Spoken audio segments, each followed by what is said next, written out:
বাজার তো নিয়ে গেছিলাম আমার চাচা, বাজার তো নিয়ে আনছেন মাছ আর সবজি আনছেন পুঁই শাক, টমেটো, লেবু লেবু আর মারে সিওটান বিয়া দিছন বানাইরা দেওয়ার পরে এখন বাজা সিও কইছেন আর আমার ফুয়ারে রান্নাইও না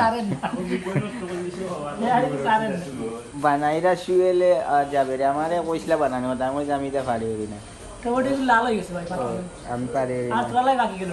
বানাইরা শুয়েলে যাবে রে। খুব সুন্দর করে তারা রান্ধিরা, পরিবেশটাও খুব সুন্দর।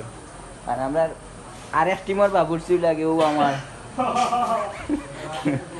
তাই বন্ধু কোনটা খুব আজকে কিতা কিতা রান্ধিরা ও না, তোরা কিতা কিতা রান্ধিরা কো রে বন্ধু কো, ব্লগ ভিডিও বাই ভিডিওত লাইক করব কো, কি রে ভিডিও বানাইলে কি হয় করে যাইব, তোমার সবে চিনবো বাবুরচি বাড়ি চাকরি পাইবা। আসসালামু আলাইকুম গাইস, আজকের ভিডিও আমার পর্যন্ত।